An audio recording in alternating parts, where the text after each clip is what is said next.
Yeah, what are we doing? Let's go live. What's up? What's up? I am so sorry.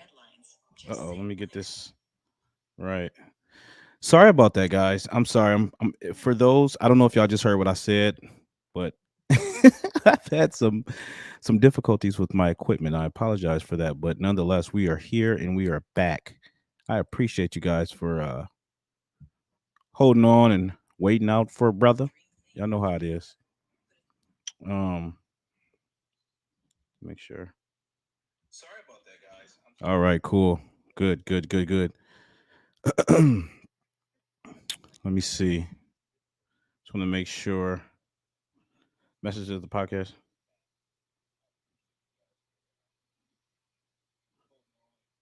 Hmm.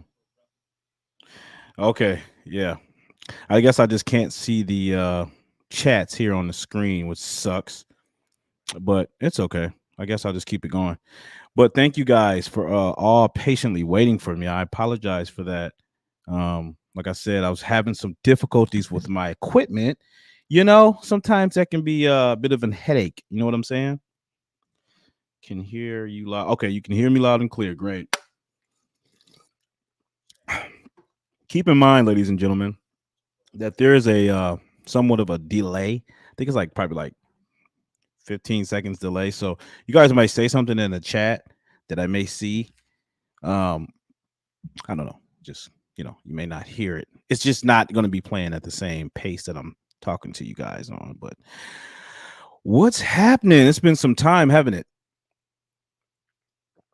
Good stuff in the chat. We want to interact. Yes, I appreciate you guys. Who do we have in the chat? We got Donna, we got Deborah, we got Barbara. Oh, Barbara, what's happening? Long time no see. I appreciate you guys. You guys are loyal listeners. I appreciate your support. You've always been there since day one. I might have to call you guys my day ones, but I appreciate it nonetheless. But I wanted to talk about this topic, marriage. Will marriage end? It's I think it's rather an important subject to discuss because I see a lot of things happening today. A lot of things, quite frankly, that are devastating. The excuse me, I'll say this: it's adding to the rift that we already see between men and women. It's fueling the fire, for lack of a better word. And I don't know if I see things getting better.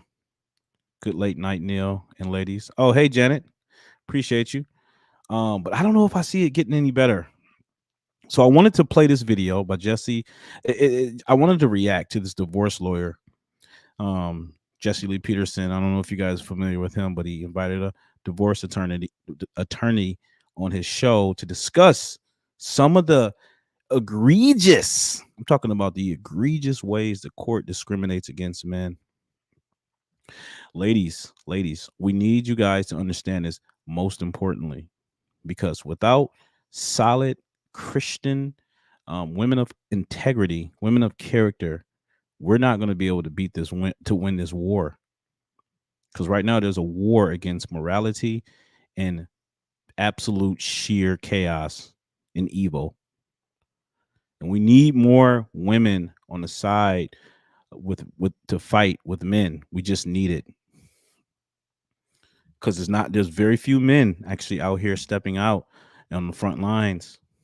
So where there are good women, we need you guys to join the fight. Anyways, I'm going to play this video. I need you guys, of course, you got to let me know if you can hear it. Excuse me. Put it in the chat. Let me share my screen.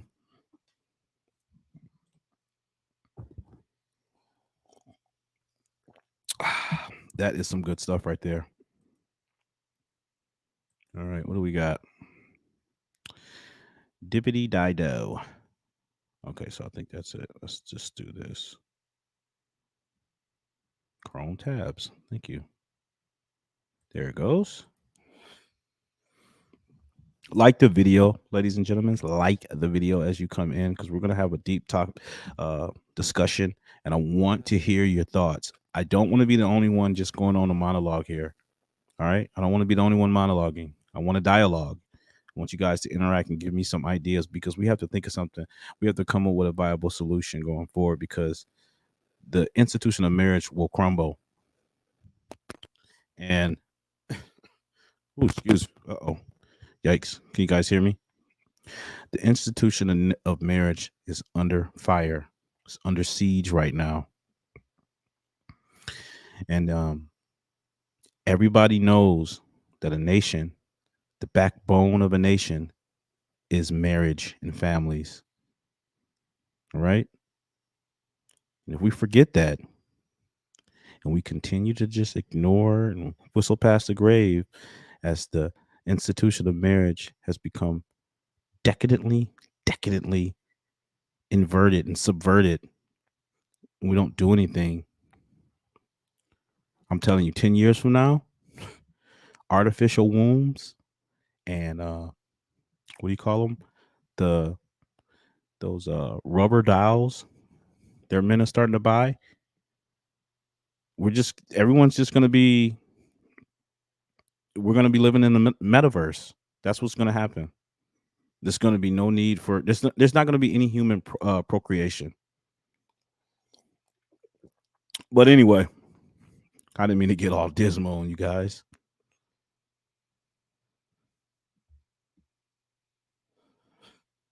Oh, I'm sorry about that. I hope that's not me. Am I lagging, guys? Am I lagging? Let me know if I'm lagging. I apologize if I am. But let's go ahead. Let's play this video. Father State. I am Jesse Lee Peterson. The Father State is on Patreon. So click the Patreon link in the description to support our work. I have with me a very, very Mamma Mia, hola, si senor. Holy Wally guest. I have with me Marilyn D. York, a family law attorney in Reno, Nevada, who specializes in men's rights. Marilyn recently gave a viral TED Talk, over 5 million views. Marilyn, thank you so much for coming on with me. I appreciate it. All right. Thanks for having me, Jesse. Good to be here. Amazing. I saw your TED Talk, by the way. I do want to tell you, it was absolutely amazing. Thank you. I appreciate it. Do you write what you're going to speak about, or just come from the heart? Well, generally speaking, I'm a more impromptu speaker. I do a lot of public speaking and I don't write my speeches, but that one, because it's a TEDx, it had very specific curated demands and, deadlines. So it was not just written, but rewritten 10 or 15 times with the committee, assisting and critiquing, and then memorized so well, someone could cut my arm off and I would keep reciting. That's the instruction. Yeah. And they test you. They make you recite it and start in the middle in every paragraph, and they read along to make sure it's that well scripted. Wow, well, you did an amazing job on it. Thank you. I think you might be the first a woman I met that's working for men, to help men. What caused you to get into helping men and their families? A couple things. I mean, I've always been kind of an underdog fighter just from birth. My brother's got a quirky personality, would be an understatement. He's 2 years older than me. And in my opinion, probably has Asperger's syndrome. He was never diagnosed. He was just a gifted and talented kid, but he was teased a lot growing up. And so I kind of was postured to support and defend him from a young age. Yeah. We're 1 grade apart, even though he's 2 years older. And so I was just 1 grade behind, and I ended up graduating early with him in high school. So I think that kind of set the tone for me to, look out for people that were less able to defend themselves. I also have a very dominant father in my upbringing. So I was raised in a masculine way. My dad's military. He went to West Point. I always say that we were raised second generation West Point. And so, I have sort of that thinking, that mentality. And so it was a natural inclination for me to have more male friends. And so in law school, another female friend of mine and I decided we would represent men in divorce, recognizing that they were the underdogs. Now, that is a valiant effort, I'm telling you, because the amount of bias that is against men in the court system, particularly the family court, that has has to take some serious perseverance and resilience to even want to undertake such a arduous task. You know, not too many people are defending men these days. You know, if anything, men are being extorted in the courtroom. in Yeah. family court hugely at the time. It's since shifted in a positive direction, but we're still certainly not done fighting an uphill battle. Yeah. So I decided to focus my practice to represent men, believing that they needed extra support, extra, fight, extra encouragement. And I always knew the cross gender representation made sense. Like men certainly can handle females in authority better than other men and vice versa. And so that formula made sense to me. So I tested it, and I believe to this day it's very crucial. Yeah. And I have, 11 female employees here. Right So on. You are, and you talked about your father. How much of an impact did this have on you and your relationship with your father? You were close to him, right? yeah, and still am. He actually runs the business end of my practice still. He's an entrepreneurial, serial entrepreneur. And so he's a mechanical engineer by trade, but a businessman by, heart. And so he does the business end of the practice a lot less than he used to. He'll be 80 years old this year, but sharp as a tack. Right on. And so it's brought us a lot closer. It's also, a conflict. We fight and yell. And if I'm screaming in the building, it's usually at my dad. People are like, oh God, if there's one attorney I yell at like that, and my dad. No ex-husbands. I don't talk to them that way, but they're like, oh God, it's her dad. So I like that. I like that. Sounds like she has a very close-knit relationship with her father. That's what it sounds like to me. It sounds like her father had a very heavy influence on her. Might have inspired her to go to law school. Sounds like. it brings its challenges, but I talk to him 2 to 3 times a day. He's not physically in the building much and hasn't been ever. He's a cowboy. He likes to be out on his backhoe doing business. Yes. So he calls from his cell phone mostly. Nice.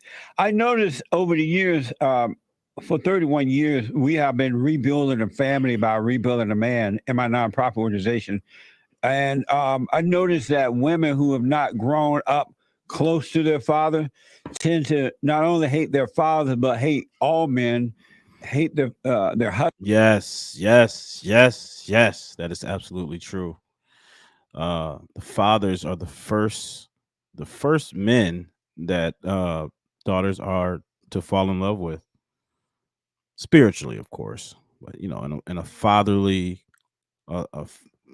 authority, um, masculine, logical way. That's that's the father's role, is to be the protector and the provider, and the daughter recognizes that. It's beautiful. And if you don't, and generally speaking, children who don't have a father, especially females, they usually um, go off into like pretty promiscuous pathways. So they usually try to seek out that love in various men. All right, copious amounts of sex. Husbands if they get one boyfriend or whatever. And those who have grown up close to their fathers tend not to hate men. They tend to work better with men and get along better. Have you noticed that at all? I'm sure there's a pattern of impact by an absent father.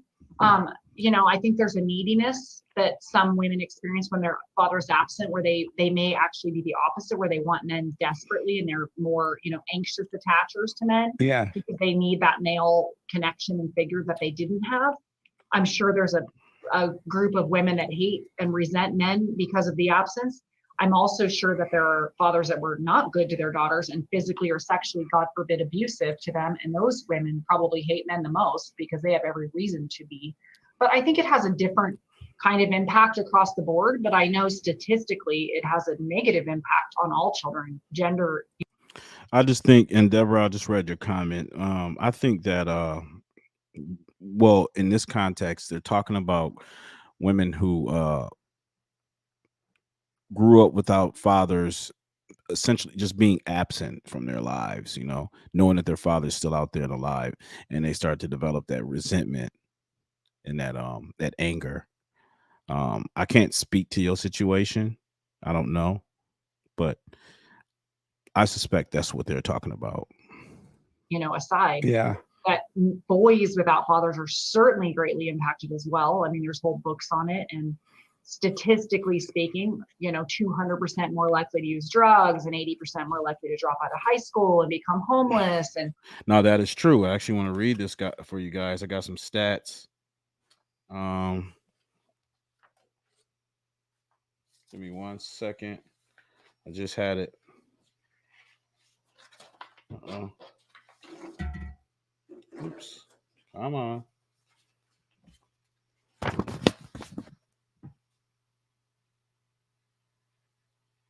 Okay. Here we go. So this is the African American demographic. So I'm gonna read that, but you can extrapolate out to other ethnicities. By now, these facts shouldn't be hard to grasp. Almost 70% of Black children are born to single mothers. Those mothers are far more likely than married mothers to be poor, even after a post-welfare reform, declining child support. Okay, far. No, this is not what I wanted to read. I'm sorry, guys. This is not what I wanted. But these are some good stats here, actually.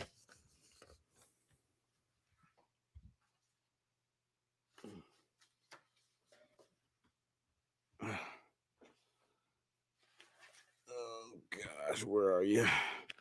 I got so many. Listen, guys, I promise you, I have studied this stuff intensely. Nope, that's not it. Notes. I've got research papers. Got studies here because I want to have a comprehensive understanding of what actually is going on. I don't want to just have a narrow, biased perspective. I want to see things objectively. The best way to do that is to try to gather as much research and information as you can find. Multivariate analysis is how I look at it. Okay, so I'll just read this. Children raised by single mothers are far likely to fare worse on a number of dimensions, including their school achievement. We know that. Their social and emotional development. We know that. Their health and their success in the labor market. Some of us may have known that. They are great. They are at a greater risk of parental abuse and neglect. Especially by live-in boyfriends who are not their biological fathers, most likely to become teen parents, and less likely to graduate from high school or college. Not all children raised in single-parent households suffer these adverse outcomes. It is simply that the risks are greater for them. There's the numbers. There are the numbers. Let's continue. be victims. I mean, females without fathers are much more likely to be victims of rape or teen pregnancy or Yep. murder. Even Just It's read that. horrific, and all data tells us that kids need their dads, and Yeah. good dads, of course, would be ideal, not scary dads. Why do you think there isn't a push in this country to turn men back to their families, to their children, and even to their wives in some cases, bring families back together? Because that is probably the number one issue in America today. Because it's the hardest issue to tackle. We can talk about all these externalities. We can talk about all these things that we can try to remedy, propose all these these nostrums, right? These little fake solutions that are not going to be effective. We can talk about all this stuff and complain and whine and bitch. But nobody wants to do the hard work, which is take some personal responsibility, right? Develop some self agency, some agency about yourself. We don't want to talk about that because that would force people to have to look within. More so than any other issues that the country is dealing with. Why do you think there is not a strong issue to bring families back together? Well, I agree with you. I think it's maybe one of the biggest epidemics we have. Fatherlessness is huge. I mean, it's at least 17 million children today in America growing up without their dads. Yeah. It's not a small number. The impact is not insignificant. And so we absolutely, as a society, must deal with this. There are some campaigns I'm seeing, like, where we have some celebrities and they're encouraging fathers to be active roles in their children's life and connect to their kids. They're surface superfluous. Listen, I'm sorry. This whole deadbeat dad narrative, I just don't buy it. I'm telling you, the numbers just don't coincide with this myth. It just doesn't. The deadbeat dad narrative is a myth. I'm telling you, it is. Because if you look at the numbers, you'll see that, well, particularly black men are the most involved fathers in any other race. They are. And I'm not talking about the small cohort, the statistically insignificant group of degenerates. We're not talking about those. We're talking about the vast swath of black fathers, black male fathers that are actually involved in their children's lives. And let's just talk about the elephant in the room. Sometimes these women use their children as pawns. Can we please shed light on this issue? Can we just please acknowledge the elephant in the room? Sometimes these women will weaponize their children against the man. Let's not act like this doesn't happen. It's legitimately happened to me. And I had no manual. I had no book, no instruction on how to navigate that. Literally, it was through my own prowess and my own ability to research and think and try to utilize the system to my advantage. That's the only way I was able to rise above the occasion. But I'm telling you, not everybody makes it. Not everybody has the fortitude to go through what I went through, and I totally understand because it's a lot. It is absolutely a lot. Like, why should I have to go through freaking hella high water just to see my child? And how is it that you or the state can dictate to me how often I can see my child? That is my child. Can somebody help me understand this? Why do we have a third party arbiter dictating when and when not I cannot see my child? Why is that? When did that happen? Let's go into it. Cute, there's the one with the wrestler who's playing tea party with his daughter. Super cute, but it's a touch, it's something. And what I touch on in my TED talk is that the statistics are getting worse every year, even though the laws are improving. And so I don't know what is accounting for the fatherlessness. 50% of kids are born out of wedlock. 50% of marriages, end up in divorce. So the family court has a huge impact on fathers' contact with children. But as that improves, the statistics on fatherlessness are getting worse. So it's not enough. Society in general is clearly not valuing fathers' roles. We're not teaching it. Yeah. I can tell you that men come in here every day and I have to educate them. Your children need you. Okay, so Janet asked me, is it better to be raised without a father or raised in a hostile house? A hostile house. I mean, what are we saying? Like, you have to define that to me, for me. Like, are we talking about physical abuse? Are we just talking about two parents who are upset at each other and, are at a stalemate? Because that happens in a marriage. Listen, I'm telling you, if you've been in a long lasting relationship, there are times when your spouse or your significant other is just getting under your skin and you just don't want to talk to them. I'm sorry, that happens. And sometimes it's what do you want to call it? It's a pretty tensious environment. It just is. There's going to be tension in the room. Now, I don't think it's smart or prudent for neither parent to go to the child and involve the children in their mess. That's between the parents. They should still treat the children and go on and keep the house functioning and operating, sort of par for the course. The moment you involve the children into your emotional turmoil, you are at fault. You are culpable. So you got to just define to me, what are we talking about as far as hostile house?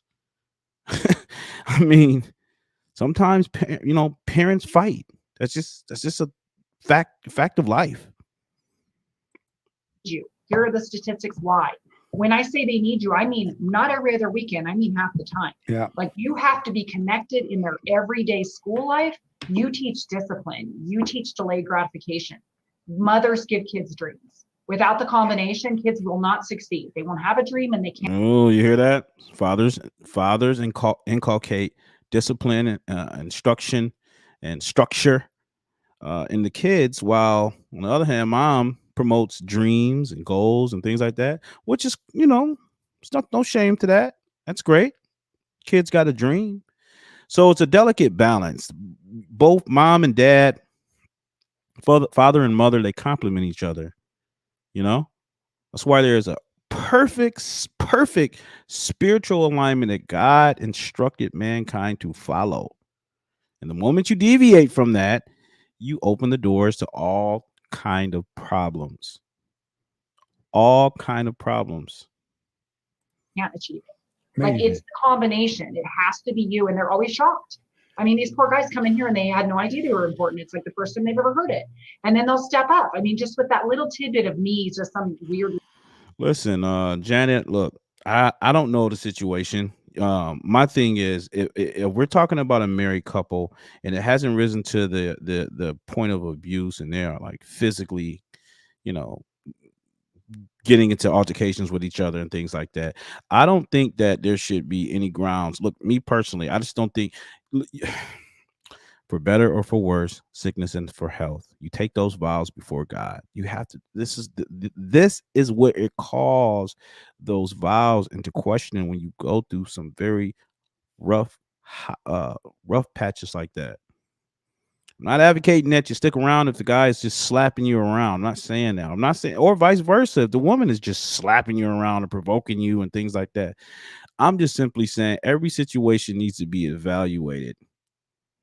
You know, it just all need to be evaluated. It's not a one size fit all situation. But I will say, a lot of people today are just opting to divorce when they don't even they're not even experiencing half of the things our forefathers went through. I mean, they had real troubles, real struggles, real hardships, right?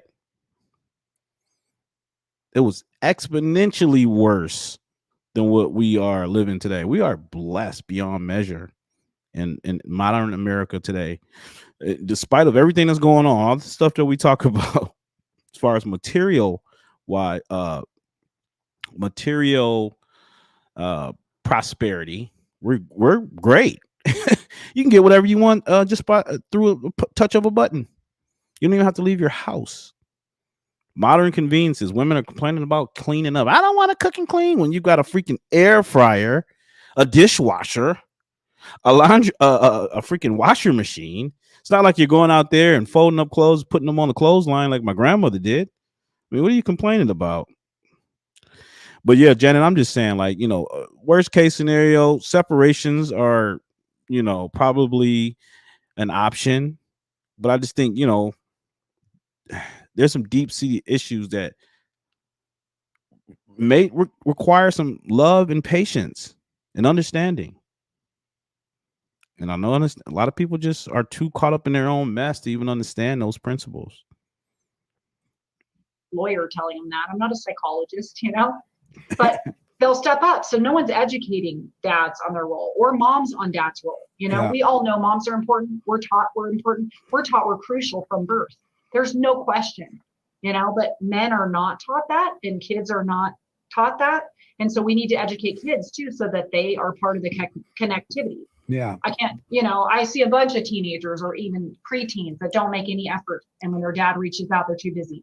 Yeah. I got this to do. And then the dads feel discouraged. Well, he'd rather be with his friend. I'm like, no, he needs you. And he doesn't know it, but you need to make sure you're in his life. Like you go pick him up. You're absolutely right. I know we're not talking about politics today, but I grew up in Alabama on a plantation under the Jim Crow laws. And my parents worked there, their parents worked there, their parents, and so on and so on. But the one thing that we had going, Black Americans had going at that time, is the family. The mother, father and mother, grandfather and grand. Yes. I know Black America wants to conveniently forget when prior to 1960s we were married at an 85% clip, 85% rate. I know we want to conveniently forget that we were economically prosperous. I know we just want to just throw that all out to the wayside. But yes, once upon a time, we were thriving communities. Continue on, Mr. Peterson. Our mother, uncles, and aunts got married. It was a family. And as a result, we were taught to work, to treat all people the way we would like to be treated, talked about God. And Black Americans were doing very well under that system. Things were working. No leaders and all that kind of crap. And Yeah. then that changed when they brought in the government and took the fathers out. And 71 years later, I'm 70. Hold up, guys. I got to read this for you.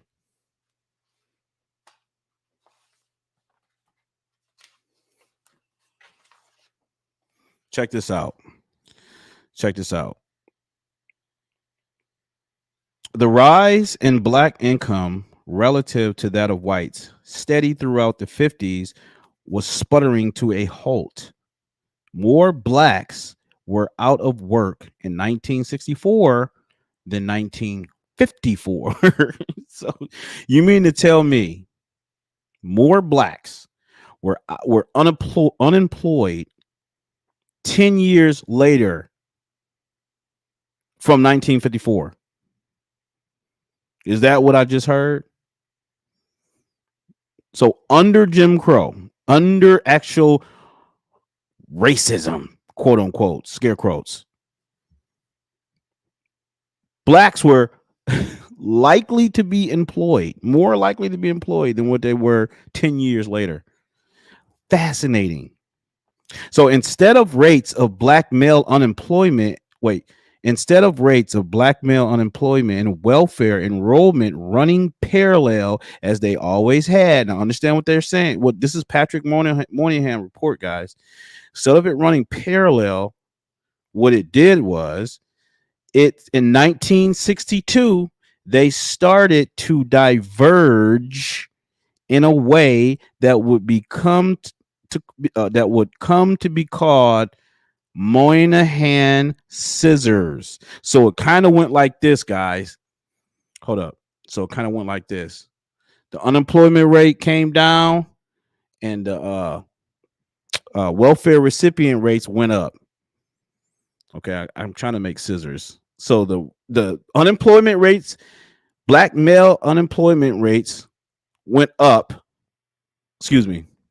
I'm trying to. So Black unemployment rates went up, and the welfare rates went up. There it is. They started to diverge in a way that would become the call of Moynihan. So you know what? Let me pull it out. I don't want to. I'll have to show it to you guys because I want you to get a visual of what I'm saying. But it was called the Moynihan scissors. As the unemployment rate declined to 6.6%, new AFDC, and what that means is aid to families of dependent children, recipient rates rose from 23% in 1955 to 27% in 1975. I mean, excuse me, to in 1960. Excuse me. In 1963, this happened a second time, and it rose to 29.36%. And it happened a third time, and it rose to 30% in 1964. And remember, blacks were less likely to be employed at that time.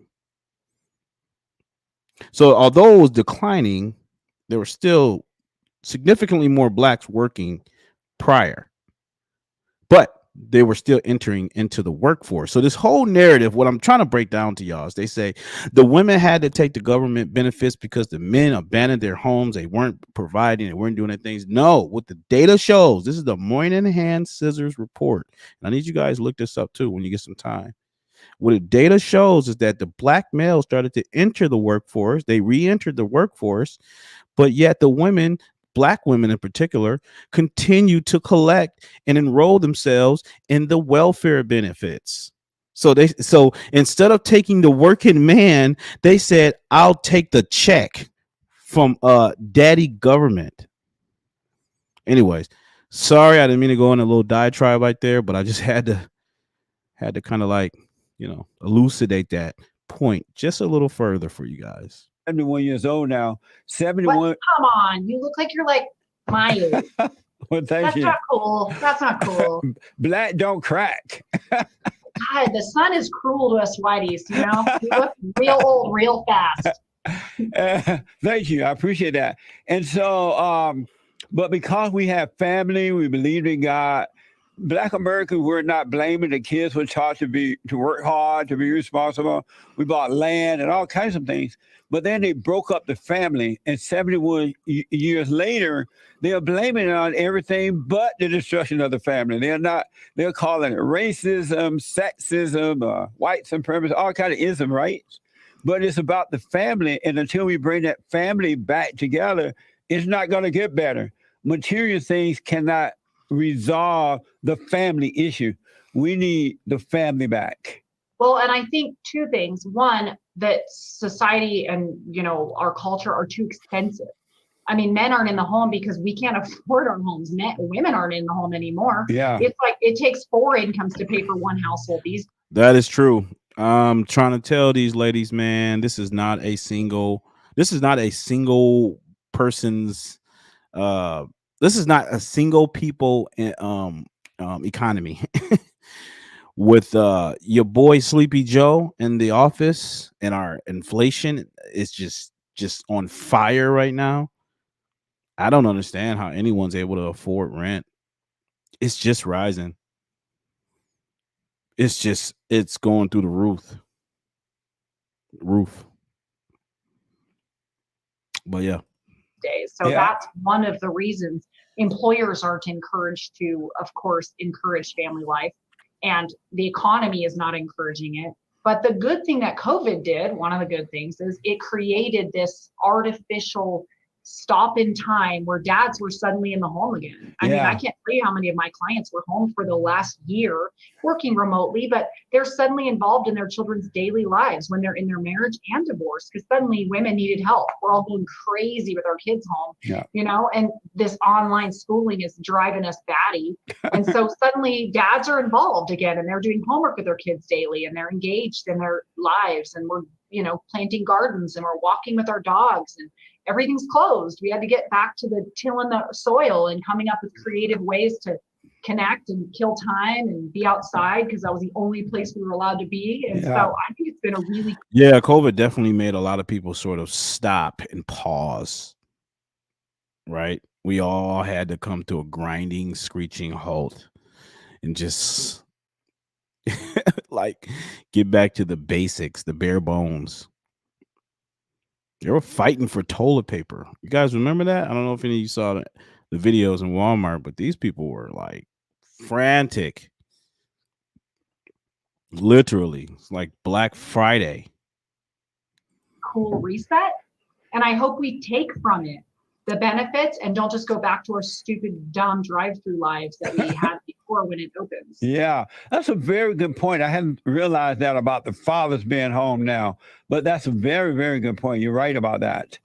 I think we're going to see a spike in the education. I really do. I Yeah. think that having both parents in the home and helping with education, you're going to see an increase. And particularly, my understanding is that boys suffer more educationally now than girls. Yeah. That there's what's called a boy crisis, and that the teaching is more female dominated, and they aren't teaching boys the way boys learn. And so I bet we'll see a spike in boys' performance since their fathers are more involved. That's good.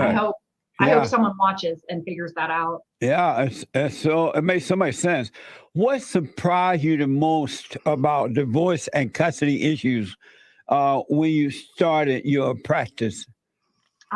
Honestly, the soft side of men was the most unexpected. Yeah. The way men are kind and soft and pining for these psychos.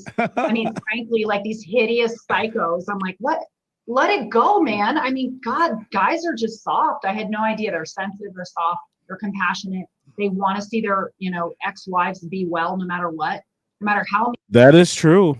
That is true.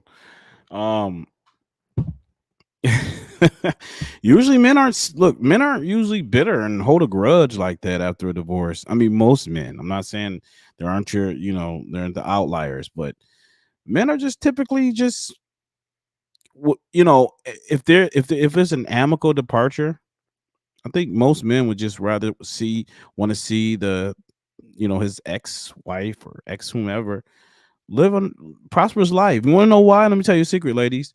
Is because we don't want you bugging us. We don't want you to be fixated or try to interrupt or disrupt our life. So we want you to be happy. We want you to have a glorious life with your Romeo. That's the truth. Not bitter for the most part. How mean these women are to them, they still say the same thing. That's the mother of my children. I want her to be fine financially. I don't want her to be destitute. Like, they're just kind. They have a care about them even at exit.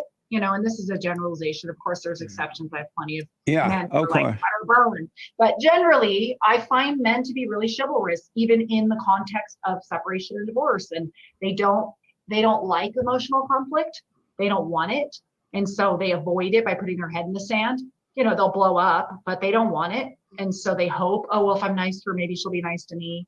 Never works. You guys are simple creatures. Never works, man. And if you're listening to this, guys, and you are currently in this predicament, listen, you can be cordial, you can be respectful, but if you become this sycophantic, ass kissing, brown nosing, you will be punished for that. She will take full advantage of you.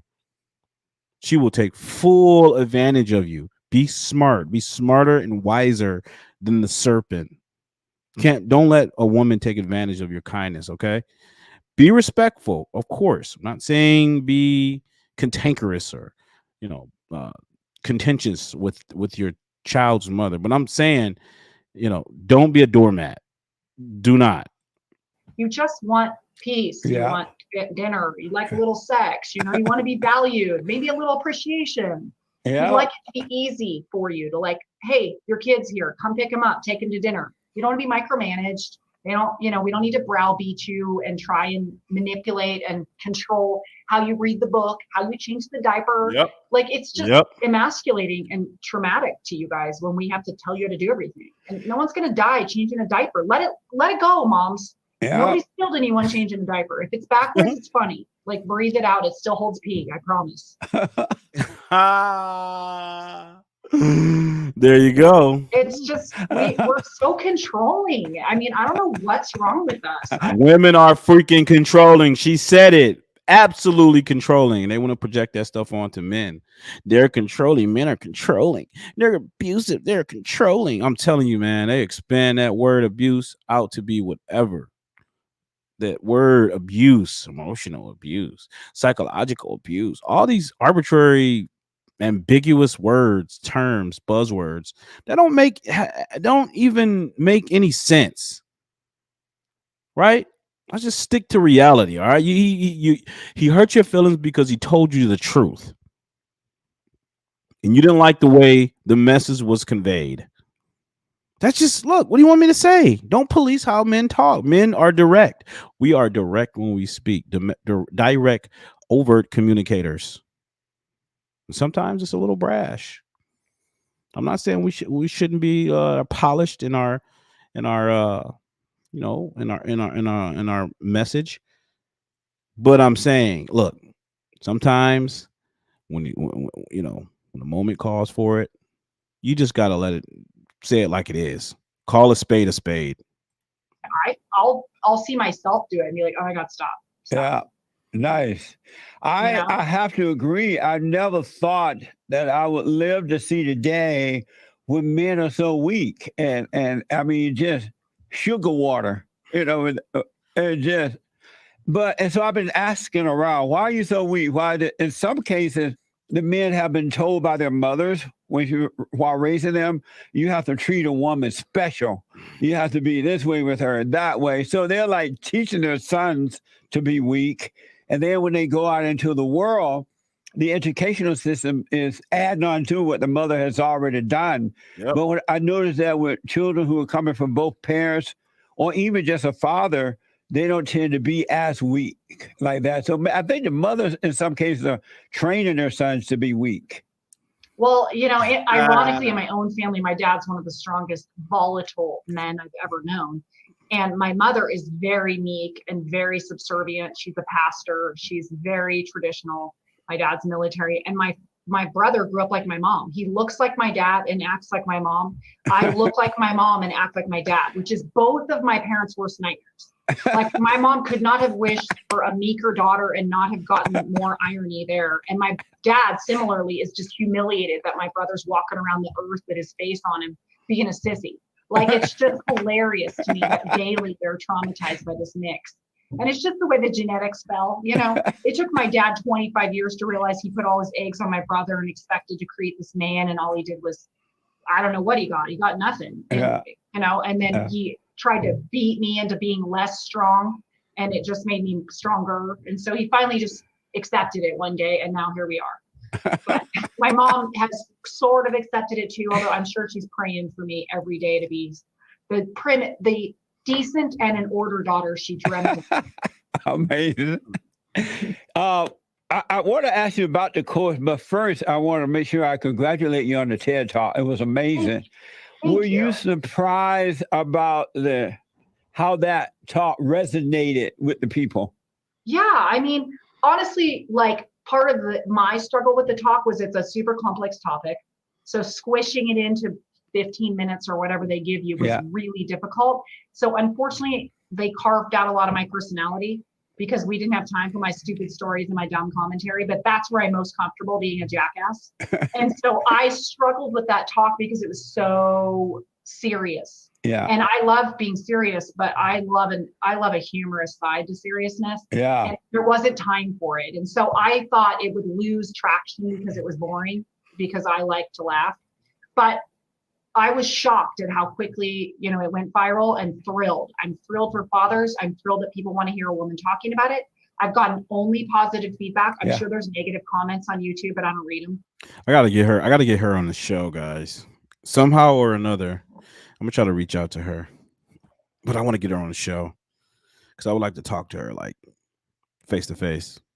Ask some questions. And for the vast majority of them, they're positive, and that's the first time, because trust me, I have snarky commercials and they aren't as well received as they shouldn't be. It's fine. But, I was really happy for the cause. I think that the timing is good. I think the world's ready to hear it, and they're listening to a female tell them, and I love that. It's still getting, roughly 100,000 views a week. And that's so cool. And all over the world, people reach out to me. Every day I get emails, which I love. I wish I could answer them all. I just happen to have a real job that takes about 80 hours a week. Yeah. So, I think it's really cool, though. I think it's a sign of the times. I mean, also people were stuck home with COVID. So they're like, I guess we'll watch this dumbass.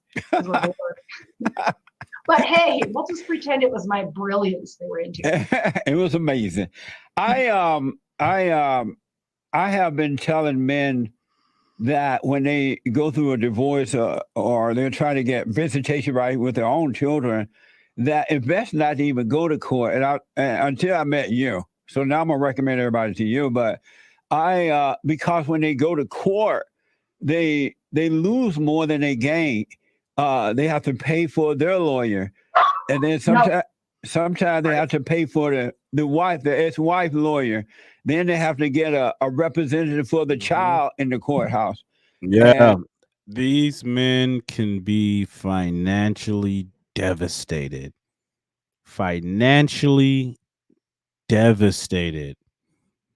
Divorce is an expensive process, ladies and gentlemen. Counseling and all that kind of crap. So the man end up paying everything, in most cases, not all. And then if he does get visitation right, the woman is still bring the child back home before midnight. Don't let it be with all kinds of rules and regulations. The men just give up. So I had told men, rather than fighting this, because if a woman going to try to keep a child away from the child's father, that says a lot about the woman. That's, she's an evil woman. And so, but when I hear you, it seems like you know how to make it work for the man. My advice for them not going to court with these other people, is that bad advice? Well, I don't know the laws of your state. I'm licensed in Nevada and California. In our states, it Well, is I'm now in California. I'm in Los Angeles. well, in our states, it's now a preference for joint physical custody. So if you ask the court to give you joint physical custody, they must do it unless they can find a reason why it's not in this child's best interest. So in my Wow. office, I tell clients, we ask her, we demand joint. She says no, we take her to court, we get it. I just stop negotiating. The opposite advice. It's like, Okay. don't make her think she has power. She doesn't. The Yeah. statute in Right. Nevada says Yep. There it's you go. default. Every married couple and And that's the thing too. Like, guys, like read the laws in your states. Like, if you are in a situation, stop whining. Do something about it. Stop sitting in your ass and groveling in your own freaking sorrow. Get up and do something about it. I promise. I had to do this all by myself. Thankfully, thankfully, with the help of a pro bono lawyer, I was able to look, man. I was able to print up court documents, study case law, draft petitions. Man, I was like 21 doing all this. I was so young. I have no idea how I even had the I don't know how I had the mental acuity to even pursue such a task. But I did it. I overcame. I have my daughter. unmarried couple have equal rights physically and legally to a child until a court orders otherwise. So now I'm just using that and getting joint instantly and easily. Oh, In good. fact, it's almost impossible not to get joint, which is a problem because some cases it's not appropriate. And I'm like working my tail off to say this is not the parent that should have joint. But so that's a really big benefit. And like I said, men often have the incorrect idea that if they're nice to the mother of their children, she'll be nice to them. Yeah. No, No. no, it's like blood in the water, man. Watch Shark Week. That's right. You don't. Mama bear's not nice. She sees weakness, she eats you. She Like will no, eat no, you no. alive. So I wish parents could get along. There's a million out there that do. They don't hire me because they work it out themselves. So I see a skewed population of people that can't get along. But I say try a little, and if you don't, let the court do it. Because Yeah. you're right, it is expensive. Justice is expensive. Really good justice can be really expensive. It depends on how vindictive she is on the other side. She can make you fight for years with false allegations of sexual abuse, child abuse, Yeah. physical Mhm. abuse. False I've seen allegations. it all. I'm going to see it the rest of my life, but Which we can't. bear in mind can destroy a man's reputation. Like he may be granted joint custody, he may get certain privileges and rights, but think about that. A woman will go on an entire smear campaign to make sure this man is completely devastated in the public eye. Like, think about it. What just happened with the what's the guy's name? What is his name? The actor. Oh man, I'm drawing a blank. But the actor that just had the public divorce, and oh man, I can't think of his name. But nonetheless, she tried to freaking disparage his character, say he was a abuser, he did this next, and come to find out, she took a crap on his bed and tried to cut his finger off. So, I mean, I don't know. Let's just be fair here. We can't account for everything. I try to get people to document and protect themselves. Just don't be naive. That's the first thing. Like if she's videotaping you or she's talking really differently and her phone's on the table, it's because she's videotaping you Yeah. and pretending. Good Like point. things like that. You're like, just use your, instincts. Trust your gut when it's telling you something's weird here. You are so right about that. I wanted to ask if there's going to be a divorce, if the man apply for the divorce first, is he more likely to get control of the children? Because I notice when women apply for divorce first, they tend to end up with the children. Does it matter who apply for divorce and custody of the kids? So 90% of divorces are initiated by women. I don't know why. They're always unhappy. There We're you always unhappy. go. 90% of divorces are initiated. 80% of divorces are initiated by women, and 90% if they're educated. You don't know why? Well, according to the stats, the number one reason is finances, and the second is I think it's irreconcilable differences. You know, another one of those buzzwords, those that charged language where you have to decipher what does that even mean. Because again, women can just contrive these just crazy nebulous crap that has come out of their minds. You know, I'm not happy. Marriage isn't about happiness. It's not about your happiness. Happiness is just a fleeting emotion. It will come and go. It's about peace and contentment and duty and honor and respect and a commitment to your children and your family. It's more than just your selfish, vain happiness. Sheesh. Men know this. I don't know why, but the legal advantage to being the plaintiff, the initiating party, is you get to talk first and last at trial. That's just a plaintiff advantage. So it is an advantage legally. Now, most cases don't go to trial, so it's not an advantage that typically comes to fruition. But I think it sends a message to the court. So I encourage my males to file first, because I think when you say to the court, I want my kids, she's withholding my kids from me, I want my kids, they believe you. If, on the other hand, she files first and says he's a monster, he's an alcoholic, he's spending money on hookers instead of a family, he doesn't care about our kids, he's never bathed them. And then the guy comes in, he's like, wait, I want my kids. You know, he doesn't sound as credible. It sounds defensive. It sounds like, you know, if you make allegations against her, you're doing it just as a defense, not as a truth. And so I like to go in as the filing person. It's not crucial. It shouldn't be whoever files gets them, but there is an advantage. I find that women plan for divorce 6 months, a year, 2 years in advance. And they have their ducks in a row, and they got money stashed, and they lost all their baby weight. They got their boots. Damn, they plan for divorce 6 months in advance. Women plan for divorce 6 months in advance. Oh my Lord, that is scary. To 2 years in advance in some cases. That is insane. So while you're busting your ass at work, thinking you're providing for your family, your woman is planning an escape plan behind your back, bro. Damn, that's sad. Fixed, they're like ready to go, and men are like blindsided every time. So I got 2 years to make up for. Like, I can't fix the 2-year planning. The money's all gone, man. She already spent it. It's already like in the Caymans. You know. And so I wish men paid attention. I'm like, honey, she doesn't look good for you when you've been with her 20 years. She wasn't like, I want to look good for you. Pay attention. You know, because then I can try and offset some of that planning, but it's hard. You know, they've already poisoned the kids, like they've been saying for 2 years. You know, dad's not home again. It's probably with his secretary. Like, and the dude's like surprised. Yeah. Like, Dad's not home again. He's probably with that whore. He's probably with that slut. Oh my gosh, man. I'm telling y'all don't understand how often this happens. This is how common this is. And why do you think a lot of these children grow up hating their fathers? Because a lot of it was freaking festered. It was inculcated in them by their moms, by their bitter, angry mothers. Look, this is not an indictment on all moms or all women out there. This is just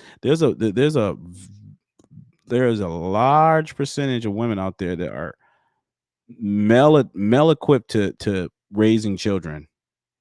They should not have their children. They just shouldn't. The father would be the more ideal custodial parent. And unfortunately, fathers, look, you got to step up and take the bull by the horns. You just have to, because it's a lot of these women are opting out of motherhood and wife what do you call it? I don't know. They're opting out of being wives, from being wives. So that's and they'll corrupt the children. hates them. I'm like, no, you can't undo 2 years of mental warfare that's been sneak attacking you for 2 years while you're working your butt off to pay for her new Lexus. Like, God, that's amazing. It's some dirty stuff. It's dirty. It's amazing. By law, are men required to pay child support and spousal support up until 18? Is it 18 is the limit? Well, so it's not gender, obviously, in the law. It's the higher income earning parent, which more often is the male than the woman, but not always. Then he would pay child support till 18 or 19 if the child's still in high school until they graduate.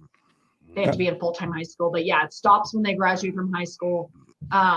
And it, like you said, it's off in the mail. It depends on the custodial arrangement. In California, you guys have different laws than us. Yeah. For example, if a man, let's say he earns $500,000 a year and he has 90% custody of the kid, because the percentage in California is relevant, and she has 10%. She makes 20 grand a year. He'll pay her child support, even though she has 20% or 10% custody. That's the California law. That What? is not the Nevada law. Did you hear that? So if a father is did y'all just hear that? So if a man is making $500,000 a year, right, and he has custodial he have custody over the children, he's the custodial parent at 90% of the time, and the mother, she only has the children 10% of the time. He still has to pay her child support. Lord help me. Is marriage over? That is the theme of tonight's show. Is it over? Is this an incentive for men to want to involve themselves in? Like, this is something men will be motivated to want to interlock themselves into, a contract they want to sign up for. Like, that was crazy. That was insane. In Nevada, up to 50% will look at their relative incomes. But if he has what we call primary custody in Nevada, meaning he has more than 60% of the overnights, she pays him no matter what her income is. Oh. And so we have an advantage here in that regard. I mean, they can deviate here if he's that rich and she's that poor, but that's one of the things that California does that I don't love and that men don't like, Yeah. It's expensive to live in California though compared to here, so I understand why they're trying to do that. Yeah. People always think, we have, and people always think like we have 50-50 custody, it's no child support. I'm like, no, they equalize the households. They don't want a kid living in a mansion one week and a shack the next.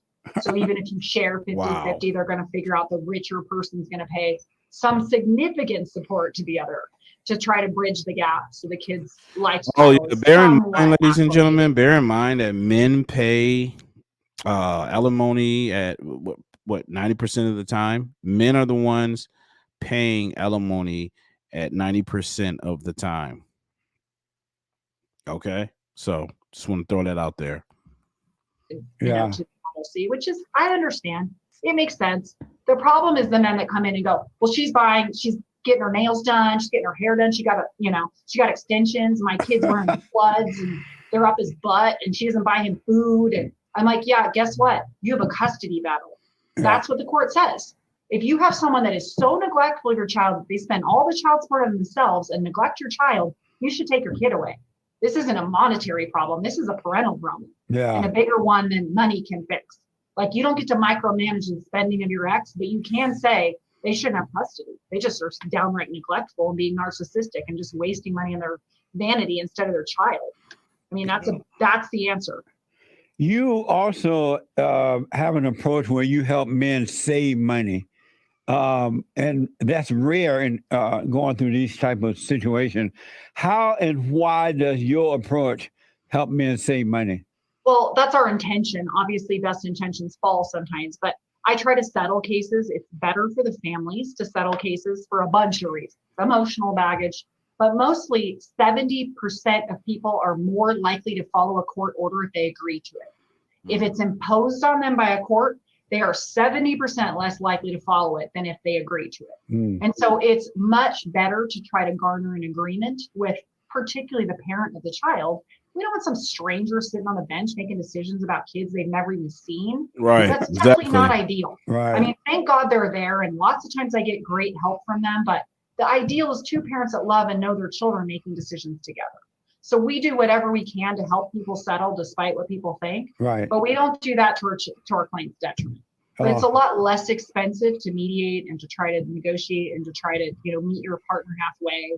I try to help our clients not aggravate acrimony, not engage, don't make it worse. Just, try to help them dial back the conflict, be generous. Those sort of things will help save money in the case. And then also, I find that, like I said in the beginning of our conversation, men are so chivalrous, they're giving away money they don't have. I'm Yeah. like, you netted out your income? Dude, you can't give her that much support. You're going to be on your mom's lawn chair the rest of your life. Okay. Let me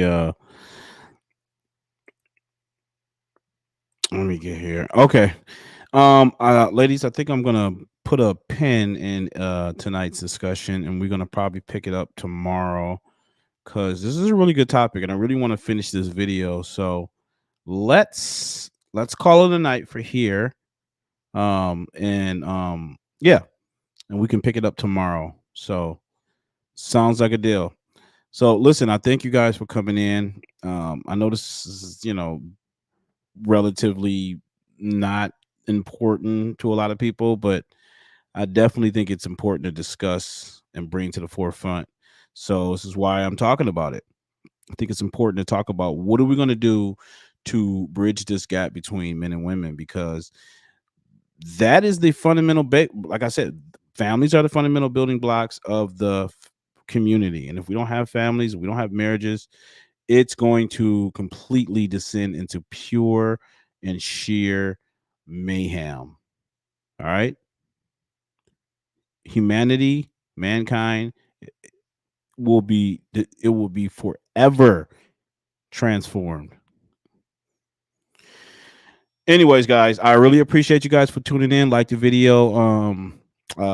Yeah, and share it out if you can. Appreciate it. We'll be back on again tomorrow. I thank you guys, and you guys have a wonderful, wonderful night. Peace.